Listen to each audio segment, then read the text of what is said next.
मेरी एक सहेली है अर्पणा। वो एक वकील है। अगर कोई चीज़ है जिसे वो सबसे ऊपर मानती है तो वो है सच। लेकिन उसके जीवन में हाल में हुई घटनाओं ने उसके सामने कई सवाल खड़े कर दिए। उसे जो बेवकूफ़ी और अंधविश्वास लगता था वही उसकी आंखों के सामने हो रहा था।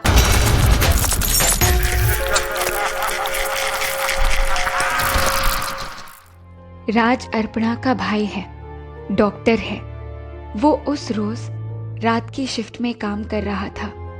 अगले दिन उसकी शादी की सालगिरह थी और वो अपनी पत्नी कीर्ति के लिए एक अच्छा सा गिफ्ट लेने की सोच रहा था।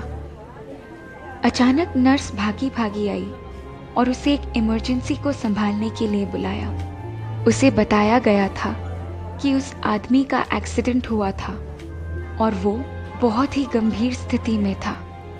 राज तुरंत आईसीयू में गया। उस आदमी को देखकर उसे एहसास हुआ कि उस आदमी को बचाया नहीं जा सकता। जब वो दूसरों के आने की प्रतीक्षा कर रहा था, उस आदमी ने अचानक राज का हाथ पकड़ लिया। इससे पहले कि राज कुछ और सोच पाता, उस आदमी ने राज की आंखों में गंभीरता से देखा और उसे चेतावनी दी, कीर्ति का ख्याल रखना। और अगले ही मिनट उसने अपनी आंखें बंद कर ली और वापस उसी अधमरी हालत में चला गया जैसे वो था। राज डर गया और कांपने लगा। उसके अलावा ये किसी ने नहीं देखा था। वो बहुत घबरा गया और उसे समझ नहीं आया कि क्या हुआ था। बेचैन होकर वो घर चला गया। कीर्ति को देखने के बाद ही राज ने राहत महसूस की। जैसे जैसे समय गुजरता गया, हाल की घटनाओं ने राज के मन में भयानक रूप ले लिया था। इस बात से संतुष्ट होकर कि कीर्ति को उस मरे हुए आदमी का कुछ भी पता नहीं था, राज सोने चला गया। अचानक राज को महसूस हुआ कि कोई उसे देख रहा है और वो जाग गया। राज ने देखा कि मरा हुआ आदमी उसके बिस्तर के पास खड़ा है। वो वैसे ही देख रहा था जैसे वो आईसीयू में लाए जाने वक्त देख रहा था। उसे सर पर चोट आई, कपड़े खून से लथपथ थे और खून फर्श पर टपक रहा था।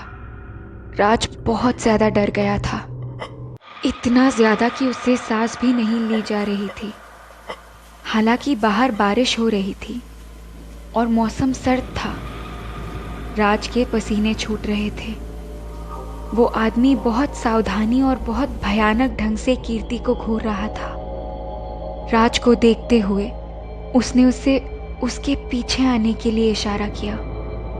राज हक्का बक्का रह गया था, फिर भी वो अनजाने में उसके पीछे चला गया। वो आदमी उसे बगीचे में ले गया।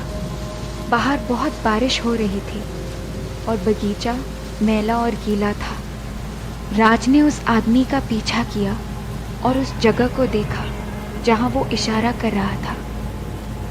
वहां एक गड्ढे जैसा कुछ लग रहा था और जब राज ये देखने के लिए नीचे झुका तो आदमी ने उसे अंदर धकेल दिया।